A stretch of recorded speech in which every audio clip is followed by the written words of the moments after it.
श्रीगुरुभ्यो नमः। हरिः ओम। आपदामपहर्तारं दातारं सर्वसंपदां लोकाभिरामं श्रीरामं भूयो भूयो नमाम्यहम्। श्रीरघुनन्दनपरब्रह्मणे नमः।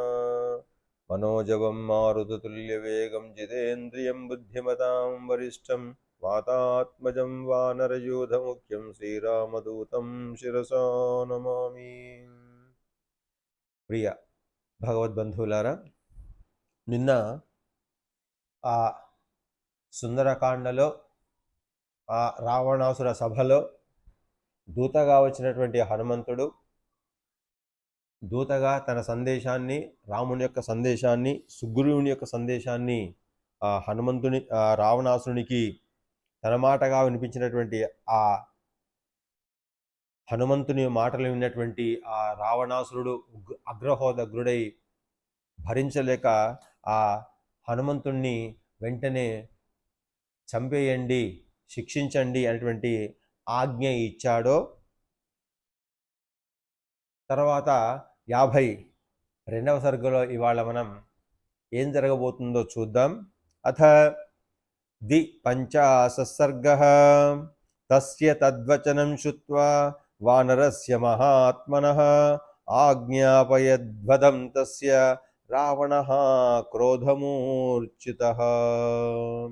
ఆ వానరుడు చెప్పినటువంటి మాటలు విన్నటువంటి ఆ రావణాసురుడు క్రోధము చేత మోహానికి లోబడి, అంటే విచక్షణను కోల్పోయి హనుమంతుని వధించుటకు ఆజ్ఞాపించినాడు అంటూ వధేతస్య సమాజ్ఞప్తే రావణేన దురాత్మన నివేదితవతో దౌత్యం నానుమేనే విభీషణ. ఇప్పుడు ఒక మరో పాత్ర ప్రవేశించింది. ఇక్కడ విభీషణుడు ప్రవేశించాడు. ఏమంటున్నాడు? వధేతస్య సమాజ్ఞప్తే, ఆ సభలో, రావణాసురుడి యొక్క సభలో తమ్ముడైనటువంటి విభీషణుడు కూడా ఉన్నాడు. కాబట్టి వధేతస్య సమాజ్ఞప్తే రావణేన దురాత్మన నివేదితవతో దౌత్యం నానుమేనే విభీషణ.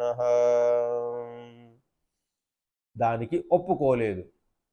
అంటే మంత్రివర్గంలో ఉన్నటువంటి వాళ్ళల్లో, సలహాదారులలో తమ్ముడు కూడా ఒక ముఖ్యమైనటువంటి వ్యక్తి కాబట్టి, అందులో విభీషణుడు కాబట్టి, అంటే విశేషమైనటువంటి సత్వ గుణ సంపన్నుడు కాబట్టి, ధర్మ మార్గంలో నడిచేటువంటి తత్వం ప్రవృత్తి కలవాడు కాబట్టి, ఆ విభీషణుడు వెంటనే లేచి, అన్న రావణ, ఈ హనుమంతుడు ఒక దూత, రాముని యొక్క దూత, రాముని యొక్క మాటలను నీకు చెప్పాడు, రాముని యొక్క సందేశాన్ని నీకు అందించాడు. కాబట్టి దూతను వధించడము రాజధర్మం కాదు, ఆ ఆజ్ఞను విరమించుకో అంటాడు విభీషణుడు. వధేతస్య సమాజ్ఞప్తే రావణేన దురాత్మన నివేదితవతో దౌత్యం నానుమేనే విభీషణ.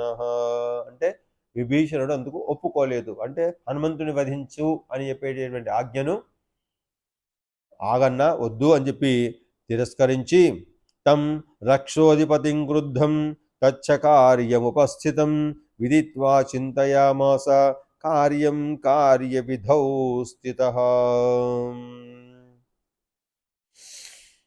విభీషణుడు అన్నతో చెప్పిండు, ఈ విధంగా చేయొద్దు, దూతనైనటువంటి హనుమంతుని చంపడం అధర్మము, రాజధర్మం కాదు, అది అవినీతి అవుతుంది, అక్రమం అవుతుంది, అది ఏ రాజు కూడా చెయ్యడు, కాబట్టి నువ్వు కూడా చేయొద్దు అని చెబుతూనే నెక్స్ట్ మరి ఏం చేయాలి అనే విషయాన్ని ఆలోచిస్తున్నాడు అంటున్నాడు ఇక్కడ వాల్మీకి. అంటే అంత మేధావో లేదా ధర్మ మార్గంలో నడిచే వ్యక్తో, అంటే ఒక కార్యాన్ని వద్దు అంటే తర్వాత ఏ కార్యం చేయాలో కూడా ఆలోచించాలి చేసేటువంటి అవసరము అటువంటి వ్యక్తులకు ఉంటుంది. కాబట్టి విభీషణుడు ఇక్కడ చెప్తున్నాడు ఏమని? తం రక్షోధిపతిం క్రుద్ధం తచ్చ కార్యముపస్థితం విదిత్వా చింతయామాస కార్యం కార్యవిధౌ స్థితః. వద్దు అన్నాడు, కానీ మళ్ళీ ఏం చేయాలి? వదిలిపెట్టాలా? ఏం చేస్తే బాగుంటుంది అనేటువంటి విచక్షణ చేసుకోవడం మొదలుపెట్టిండు, ఆలోచన చేయడం మొదలుపెట్టిండు. నిశ్చితార్థస్తతస్సామ్న పూజ్య శత్రుజిదగ్రజం వాచహితమత్యర్థం వాక్యం వాక్య విశారద. వెంటనే ఒక నిర్ణయానికి కూడా వచ్చేసాడు. ఏమని అంటే నిశ్చితార్థస్తతసామ్నా అపూజ్య శత్రుజగ్రజం వాచహితమధ్యర్థం వాక్యం వాక్య విశారద.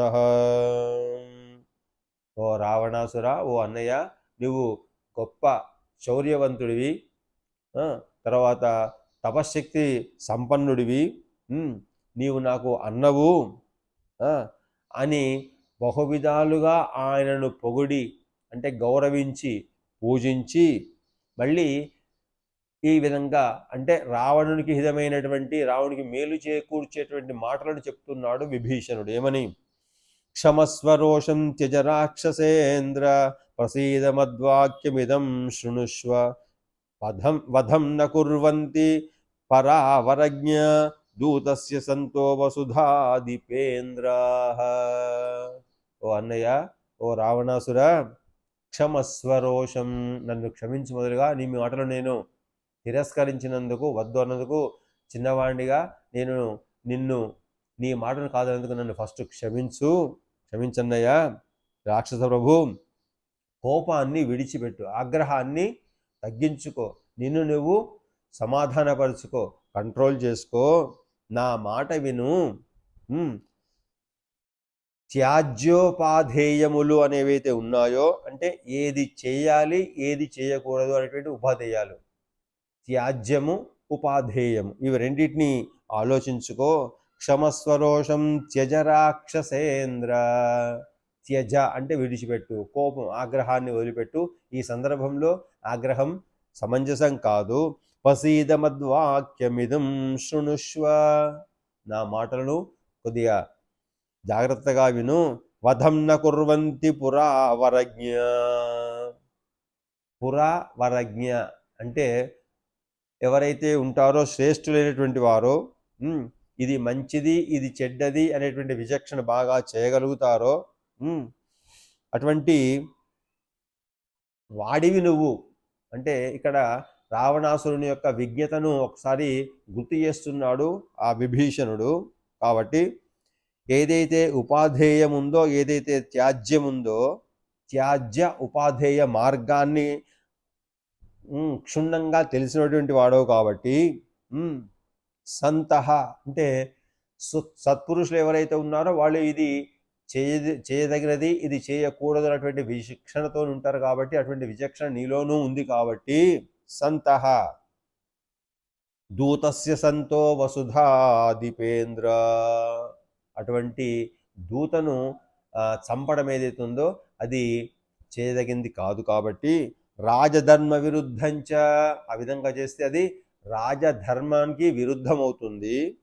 లోకవృత్తేశ్చ గర్హితం, లోకంలో ఉన్నటువంటి గొప్ప వాళ్ళ చేత మహర్షుల చేత ఇది అన్యాయము అక్రమము అని చెప్పేటువంటిది అపవాదు నీకు వస్తుంది. అటువంటి పని దుష్టమైనటువంటి పని చేసేటువంటి పేరు వస్తుంది. లోక ప్రవృత్తేశ్చ గర్హితం, వాళ్ళందరి చేత ఇది గర్హించబడుతుంది. అంటే నువ్వు చేసే పని తప్పు అని చెప్పి వేలెత్తి చూపుతారు. తవచా సదృశం వీర కపేరస్య ప్రమాపణం, ఇంకా లోకమంతా కూడా రాజు ఈ విధంగా అధర్మంగా ప్రవర్తించాడు, దూతను చంపాడు అనేటువంటి అపవాదు నీకు వస్తుంది. అది రాకుండా చూసుకోవటువంటిది తగింది నీకు. కాబట్టి ధర్మజ్ఞశ్చ కృతజ్ఞశ్చ రాజధర్మ విశారద పరావరజ్ఞో భూతానాం త్వమేవ పరమార్థవిత్. కాబట్టి ధర్మము ఎరింగిన వాడెవడైతే ఉంటాడో, పెద్దల చేత ఇదివరకు ఏ విధంగా చేయబడిందో అదమైనటువంటి మార్గంలో, అందులో రాజధర్మంలో నడుస్తున్నటువంటి నీవు చక్కగా అటువంటి నేర్పు బాగా కలవాడివి కాబట్టి త్యాజ్య ఉపాధేయాల విచక్షణ నీకు బాగా తెలుసు కాబట్టి, తర్వాత నీవే ఈ పంచభూతాల నడుమ పరమార్థం ఏంటిదో కూడా తెలిసిన వాడవి కాబట్టి, నీకు తెలిసినంతగా ఎవరికి తెలియదు కాబట్టి, ఓ రావణాసుర, ఓ అన్నయ్య, గృహ్యంతే యది రోషేణ త్వాదృశోపి విపశ్చితః తతశాస్త్ర విపశ్చిత్వం శ్రమయేవ హి కేవలం. కాబట్టి నీ వంటి గొప్పవారు, నీ వంటి పండితులు, నీ వంటి పండితోత్తములైనటువంటి ఓ రావణ, రోషానికి లొంగిపోతే అప్పుడు ఇంతవరకు నీవు చదివిన శాస్త్రాల యొక్క మర్మము లేదా తపస్సు యొక్క శక్తి ఇవన్నీ కూడా వృధా అయిపోతాయి, శ్రమకు తప్ప అవి ఉపయోగంలోకి రాకుండా పోతాయి. కాబట్టి అంటే నీవు చదివినటువంటి జ్ఞానమంతా కూడా, నువ్వు నేర్చుకున్నటువంటి జ్ఞానమంతా, నువ్వు సాధించిన తపశక్తి అంతా కూడా వృధా అయిపోతుంది. కేవలం శ్రమ మాత్రమే మిగులుతుంది తప్ప ఆచరణ యోగ్యం కాని జ్ఞానము వృధా కదా అని చెప్పడం విభీషణుని యొక్క ఉద్దేశం. అంటే జ్ఞానాన్ని సంపాదించడం ఎంత ముఖ్యమో జ్ఞానాన్ని ఆచరణలో పెట్టడము అంతే ముఖ్యము. కాబట్టి ధర్మమైనా కానీ జ్ఞానమైనా కానీ ఏదైతే మనం సంపాదిస్తున్నామో దాన్ని ఆచరణలో పెట్టితేనే దానికి సార్థకత ఏర్పడుతుంది. లేకపోతే ఎన్ని శాస్త్రాలు చదివినా, ఎంత జ్ఞానం సంపాదించినా కానీ అది ఆచరణలో లేకపోతే కేవలం శ్రమ మాత్రమే మిగులుతుంది. అంటే కేవలం నామమాత్రం చదివే తప్ప అది ఉపయోగకరంగా ఉండదు. కాబట్టి ఓ అన్నయ్య రావణ, తస్మాత్ ప్రసీద శత్రుఘ్న రాక్షసేంద్ర దురాసద, శత్రుష్ణు రాక్షసేంద్ర దురాసద యుక్తాయుక్తం వినిశ్చిత్య దూతదండో విధీయతాం. అన్ని శాస్త్రాలు తెలిసినవాడి కాబట్టి తస్మాత్ ప్రసీద శత్రుష్ణు అంటే ఆ శత్రువులను, రాక్షసేంద్ర దురాసద ఆ కారణం చేత శత్రువులను చంపేటువంటి శక్తి కలవాడ, ఎదిరింప శక్యము కానటువంటి వీరత్వం కలవాడ, ఓ రాక్షసవు, ఓ రావణాసుర, ప్రసన్నుడవు కమ్ము, శాంతించు అన్నయ్య. యుక్తాయుక్తాలను ఏదైతే అవసరమో ఆ విచక్షణతోని ఏది చేయాలో అది చెయ్యి. కాబట్టి అతనికి యోగ్యమైనటువంటి దండం విధించు, కావాలంటే దండన చేయించు, కానీ వధ వద్దు అని చెప్తున్నాడు విభీషణుడు. ఏమని? విభీషణ వచశ్రుత్వ రావణో రాక్షసేశ్వర రోషేణ మహతావిష్టో వాక్యముత్తరమబ్రవీద్. అక్కడికి ఇంకా రావణాసురుడికి ఆ తమ్ముని యొక్క మాటలను విని కోపం చల్లారలేదు. ఇంకా కోపానికి వస్తూ ఏమంటున్నాడు? విభీషణ వచశ్రుత్వ రావణో రాక్షసేశ్వర రోషేణ మహతా ఆవిష్టో వాక్యం ఉత్తరం అబ్రవీత్. ఈ విధంగా గట్టిగా ఉగ్రంతో పలుకున్నాడు. ఏమని? నపాపానాం వధే పాపం విద్యతే శత్రుసూదన తస్మాదేనం వధిష్యామి వానరం పాపచారిణం. వాడు పాప కృత్యాలను చేశాడు, రాక్షసులను సంహరించాడు, నా కుమారుడైనటువంటి అక్షయ కుమారుని సంహరించాడు, చాలామంది రాక్షసులను సంహరించాడు. కాబట్టి వాడు పాపాలను చేశాడు కాబట్టి వాడు శిక్షార్హుడు. నపాపానాం వధే పాపం. ఓ విభీషణ, వధించడం తప్ప వధించడం ఏదైతే ఉందో అది పాపం కాదు. పాపాత్మలు వధించడం పాపం కానే కాదు. వాళ్ళు శిక్షార్హులు కాబట్టి శిక్షించడమే ధర్మము. ఆ హనుమంతుడు పాపం చేశారు కాబట్టి పాపం చేసిన వాడికి శిక్ష అనుభవించవలసిందే. కాబట్టి వాడు శిక్షార్హుడే, వధార్హుడే. నపాపానాం వధే పాపం విద్యతే శత్రుసూదన తస్మాదేనం వధిష్యామి వానరం పాపచారిణం. అధర్మమూలం బహుదోషయుక్తం అనార్యజుష్టం వచనం నిశమ్య వాచవాక్యం పరమార్థతత్వం విభీషణో బుద్ధిమతాం వరిష్ఠః. ఓ విభీషణ, అధర్మానికి మూలమైనటువంటిది ఏదైతే ఉందో, అనేక దోషములతో కూడినది ఏదైతే ఉందో, అనార్యులచే సేవింపబడింది ఏదైతే ఉందో అయినటువంటి ఆ రావణ వాక్యాన్ని విన్నటువంటి ఈ విభీషణుడు మళ్ళీ చెప్తున్నాడు. ఏమని? ప్రసీద లంకేశ్వర రాక్షసేంద్ర ధర్మార్థయుక్తం వచనం శృణుష్వ దూతానవధ్యా సమయేషు రాజన్ సర్వేషు సర్వత్ర వదంతి సంతః. సంతః అంటే సత్పురుషులు. సత్పురుషులు ఎవరైతే ఉంటారో ఆ సత్పురుషులైనటువంటి వాళ్ళలో నీవు కూడా ఉన్నావు. కాబట్టి ఓ రావణ, ఓ అన్నయ్య, వధే అంటే చంపడము, న ఆర్హం అంటే అర్హమైనటువంటిది కాదు దూతను. ప్రసీద లంకేశ్వర రాక్షసేంద్ర ధర్మార్థయుక్తం వచనం శృణుష్వ. విభీషణుడు కూడా అదే వాటని చెప్తున్నాడు. ఇంతకుముందు హనుమంతుడు కూడా ఇప్పుడు ధర్మార్థయుక్తం వచనం శృణుష్వ, ఓ రావణ నా ధర్మము అర్థానికి సంబంధించిన మాటలు విను అని చెప్పి హనుమంతుడు చెప్పినట్టుగానే ఇక్కడ విభీషణుడు కూడా అదే మాట అక్షరాల చెప్తున్నాడు. ఏమని? ధర్మార్థయుక్తం వచనం శృణుష్వ దూతానవధ్యా సమయేషు రాజన్ సర్వేషు సర్వత్ర వదంతి సంతః. సర్వేషు సర్వత్ర అంటే ప్రతి వాళ్ళు కూడా ఈ దూతను వధించడం అనేటువంటిది ఒప్పుకోరు కాబట్టి ఆ ప్రయత్నం మానుకో. నీవు సత్పురుషులలో ఒకడివి కాబట్టి నీవు ఆ పని చేయడానికి వీలు లేదు. అసంశయం శత్రురయం ప్రవృద్ధ కృతం హ్యనేనా ప్రియమప్రమేయం నూతవధ్యాం ప్రవదంతి సంతో దూతస్య దృష్టా బహవో హి దండా. ఓ రావణ, ఓ అన్నయ్య, చాలా రకాలైనటువంటి శిక్షలు ఉన్నాయి కదా. కేవలం మరణశిక్షనే వేయడం అనేటువంటిది కాదు, దీనికి సంబంధించిన చాలా శిక్షలు ఉన్నాయి కాబట్టి వాటిలో ఏదో ఒకటి ఆ హనుమంతునికి విధించు.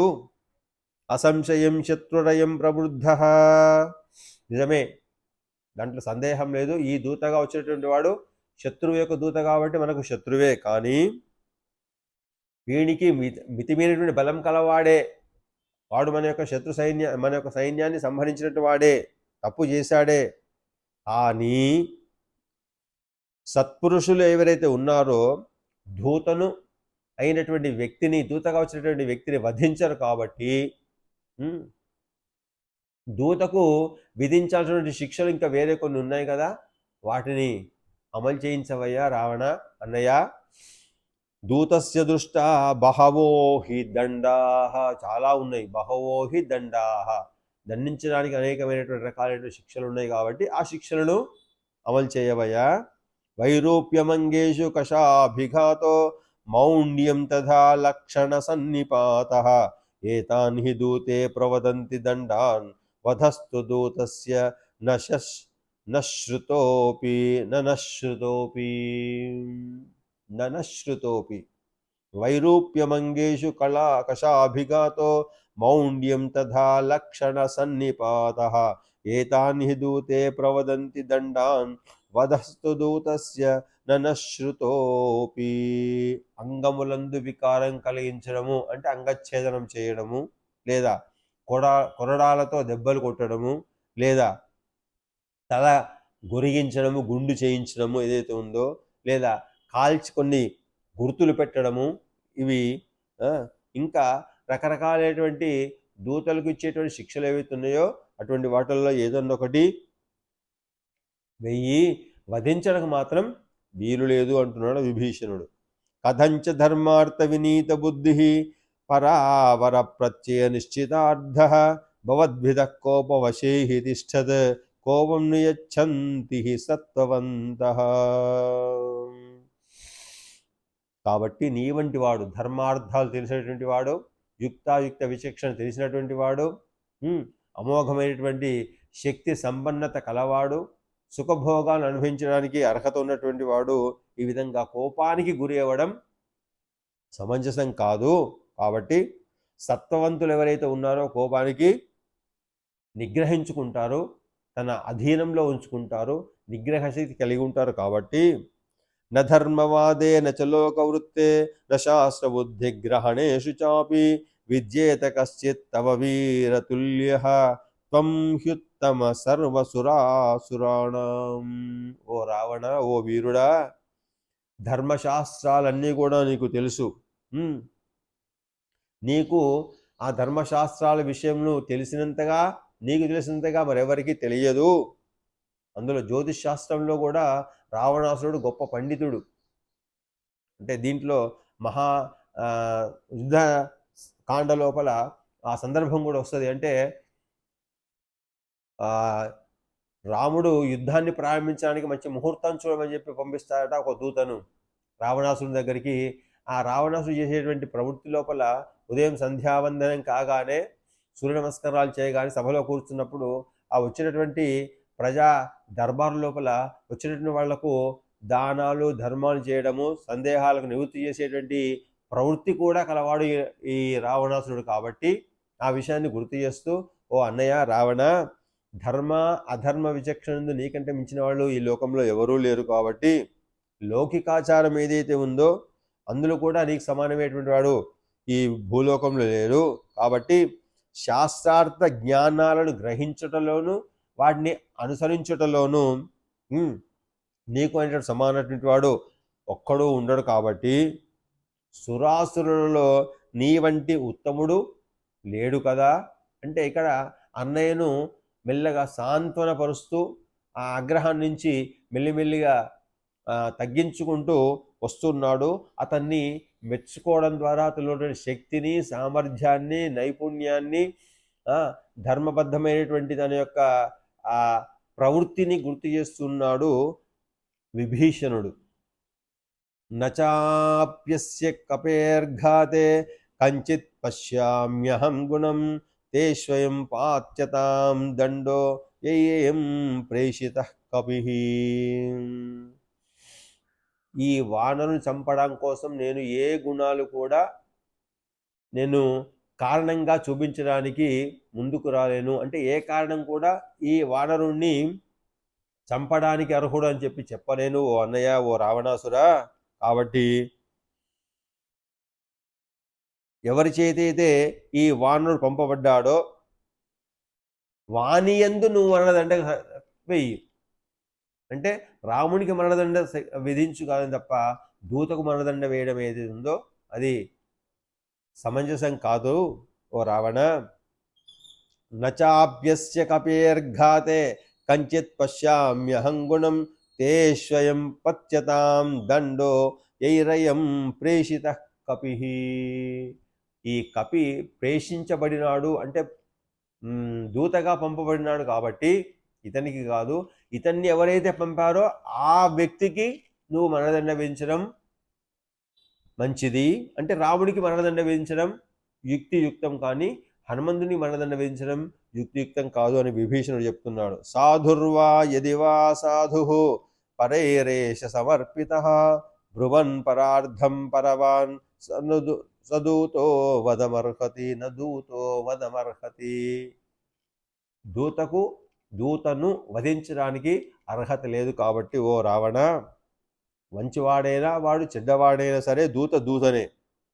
కాబట్టి ఇతరుల చేత చంపబడడానికి దూతకు అర్హత లేదు. కాబట్టి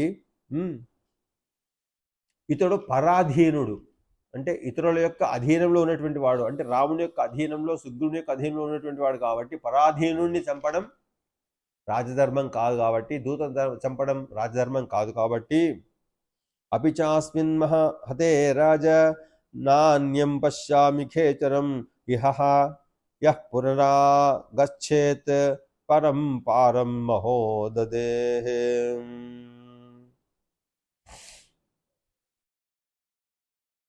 ఇంకోటి ఈ హనుమంతుని యొక్క విశేషాన్ని చెప్తున్నాడు విభీషణుడు.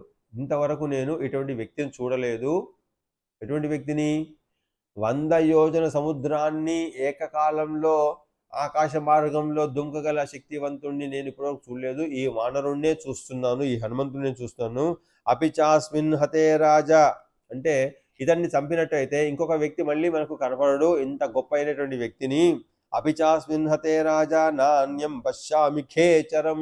ఆకాశంలో ఒకే దుంకుతో ఆ పక్షుల్లాగా ఎగిరి రాగల వానరుణ్ణి నేను ఇతన్నే చూశాను. ఈ అందులో ఇంత దక్షిణ పోటు వచ్చినటువంటి వాడిని ఎవరిని చూడలేదు కాబట్టి ఇదొక్కడే. కాబట్టి ఇహ యః పునరాగచ్చేత్ పరం పారం మహోదధే. ఇంకో వాడిని నేను చూడలేను కాబట్టి, ఎవరు కూడా చూడలేరు కాబట్టి తస్మాన్నాస్యవధేయత్నః కార్య పరపురంజయ భవాన్ సేంద్రేషు దేవేషు యత్నమాస్థాతుమర్హసి.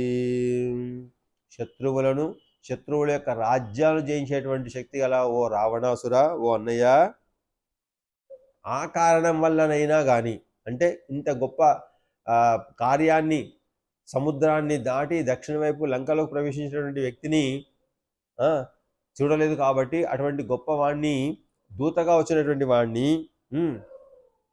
చంపడం తగినది కాదు, ఆ ప్రయత్నం నుంచి విరమించుకో. కాబట్టి ఇంద్రుడు అనేటువంటి వాళ్ళు కూడా దూతలను సంహరించలేదు కాబట్టి, చంపలేదు కాబట్టి, వధించలేదు కాబట్టి నువ్వు కూడా ఆ నిర్ణయాన్ని నుంచి దూరంగా. అస్మిన్ వినష్టే నహి దూతమన్యం పశ్యామి యస్తౌ నరరాజపుత్రౌ యుద్ధాయ యుద్ధ ప్రియ దుర్వినీత ఉద్యోజయే దీర్ఘపథావరుద్ధౌ.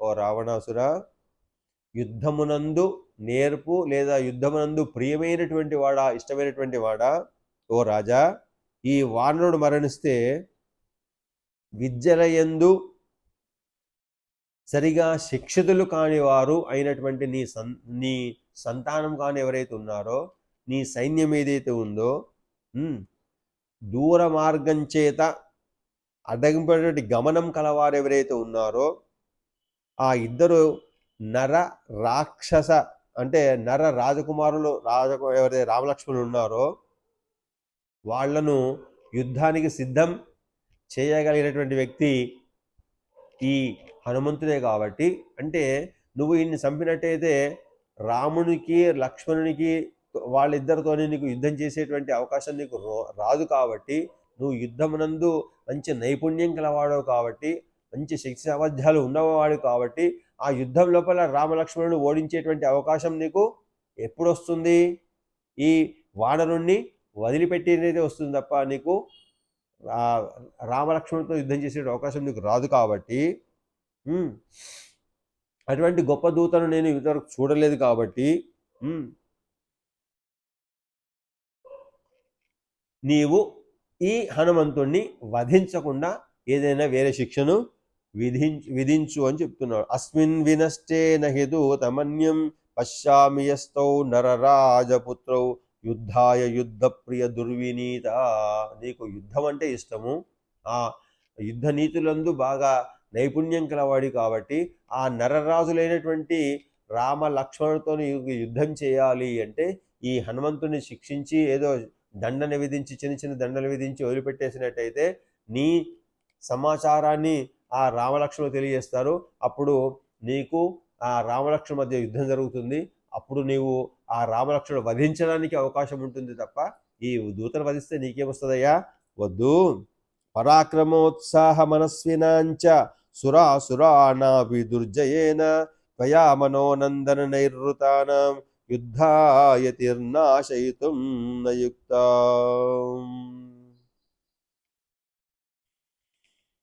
కాబట్టి ఓ రావణ, పరాక్రమోత్సాహ మనస్వినాంచ, నీకు పరాక్రమం ఉంది, యుద్ధం చేయడం ఉంది, మనస్సు ఉంది, ఆ పరాక్రమాన్ని చూపించాలనేటువంటి ఉత్సాహం కూడా ఉంది. కాబట్టి అటువంటి ఉత్సాహం చూసేటువంటి ఆనందించేటువంటి వ్యక్తి కలవాడు. కాబట్టి ఆ పరాక్రమము, ఆ ఉత్సాహము, ఆ ప్రశస్తమైనటువంటి మనస్సు, ఆ పౌరుషం ఉన్నటువంటి నీకు అటువంటి సురాసురులకు కూడా దుర్జయుడైనటువంటి వాడు నీ చేత యుద్ధమునందు కలిగేటువంటి అవకాశాన్ని నాశనము చేసుకోవడానికి తగినది కాదు అంటున్నాడు విభీషణుడు రామంటున్నాడు. అంటే ఆ రామలక్ష్మణులు ఎంత గొప్పవాళ్ళో అంతకంటే నీవు గొప్పవాడివి, వాళ్ళతో యుద్ధం చేయడానికి అవకాశము నీవే కోల్పోకుండా చూసుకోవాలి అంటే దూతం చెప్పినట్టయితే ఇక రామలక్ష్మణులకు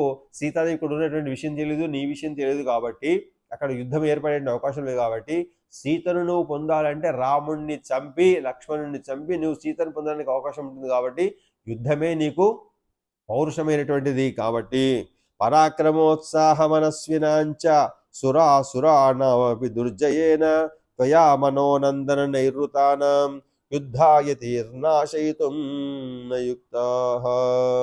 కాబట్టి యుద్ధాన్ని నాశనం చేసేటువంటి ప్రయత్నం నువ్వు చేయకు. ఒక రకంగా విభీషణుడు ఆ రావణుడికి మేలు చేస్తున్నాడా, కీడు చేస్తున్నాడా అనే విషయం మనకు అంతర్లీనమైనటువంటి కథ చూస్తే అర్థమవుతుంది. కాబట్టి ఇక్కడ ఏంటిది, హనుమంతుడిని రక్షించాలనే దూత రక్షించాలనే ఉద్దేశంతో రావణ యుద్ధం జరిగితేనే బాగుంటుందని ఆశిస్తున్నాడు విభీషణుడు. దూతను రక్షించినటువంటి కాంక్షతోని. హితాశ్చ శూరాశ్చ సమాహితాశ్చ కులేషు జాతాశ్చ మహాగుణేషు మనస్వినః శస్త్రభృతాం వరిష్ఠాః కోట్యగ్రతస్తే సుభృతాశ్చ యోధాః. హితులు, శూరులు, ఏమరుపాటు లేని అంటే 24 గంటలు నిన్ను జాగ్రత్తగా కాపాడేటువంటి సేనానాయకులు, ఉత్తమ గుణ సంపన్నులైనటువంటి వాళ్ళు, ప్రశస్తమైనటువంటి మనస్సు గల వాళ్ళు, శస్త్రధారత్వం లోపల నైపుణ్యం గల వాళ్ళు.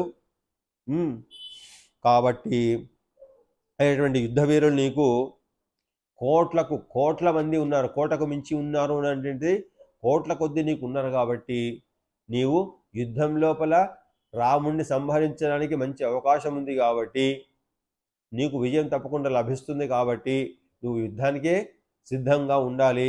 ఈ దూతను చంపడం వల్ల యుద్ధం సంభవించదు. కాబట్టి దూతను చంపకు.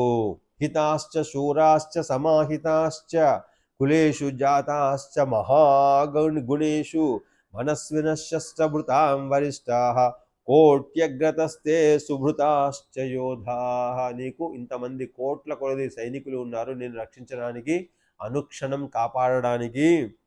తదేకదేశేన బలస్య తావత్ కేచిత్ తవాదేశకృతోభియాంతు తౌ రాజపుత్రౌ వినిగృహ్య మూఢౌ పరేషు తే భావయితుం ప్రభావః.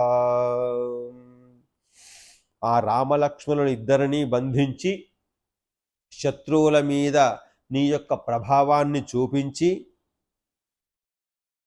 నిరూపింపబడదవుగాక, అక్కడ దాకా వెళ్ళదవుగాక.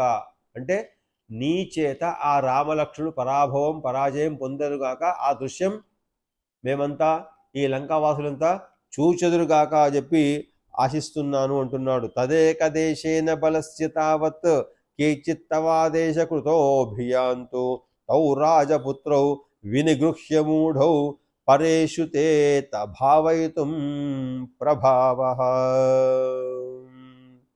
కాబట్టి ఈయన్ని వదిలిపెడితే, ఈ హనుమంతుని వదిలిపెడితే నీ యొక్క పరాక్రమాన్ని, నీ యొక్క సైన్యం యొక్క బలాన్ని, నీ యొక్క ధైర్యాన్ని ఈ హనుమంతుడు రాముడికి తెలియచేటువంటి అవకాశం ఉంటుంది. అప్పుడు నీకు రామచంద్రునికి మధ్య యుద్ధం జరగడానికి అవకాశం ఉంటుంది. నిశాచరాణామదిపో నుజస్య విభీషణస్యోత్తమ వాక్యమిష్టం జగ్రాహ బుద్ధ్యాసురులోకశత్రుః మహాబలో రాక్షసరాజముఖ్యః. ఇది శ్రీమద్ రామాయణే సుందరకాండే 52 సర్గః అంటూ వాల్మీకి మహర్షి ఈ 52వ సర్గను పూర్తి చేస్తున్నాడు. ఆ విభీషణుడు చెప్పేటువంటి ఉపదేశాన్ని కొనసాగిస్తూ నిశాచరాణం అధిపో నుజస్య విభీషణస్యోత్తమ వాక్యమిష్టం జగ్రాహ బుద్ధ్యాసురలోకశత్రుః మహాబలో రాక్షసరాజముఖ్యః.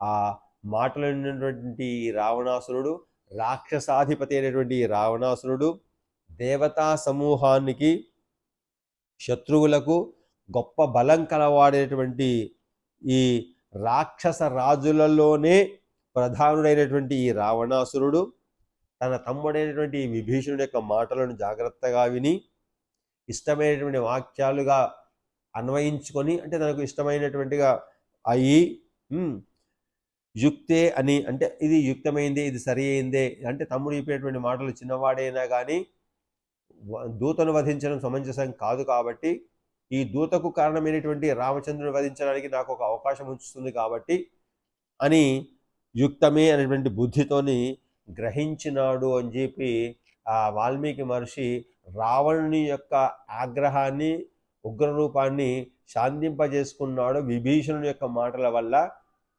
తద్వారా ఆ హనుమంతుని వధించాలి అనేటువంటి నిర్ణయాన్ని బహుశా మానుకొని ఇంకా ఏం చేస్తాడో రేపు మనము 53వ సర్గలో తెలుసుకునేటువంటి ప్రయత్నం చేద్దాం. ఆపదామపహర్తారం దాతారం సర్వసంపదాం లోకాభిరామం శ్రీరామం భూయో భూయో నమామ్యహం. శ్రీ రఘునందన పరబ్రహ్మణే నమః. జై శ్రీ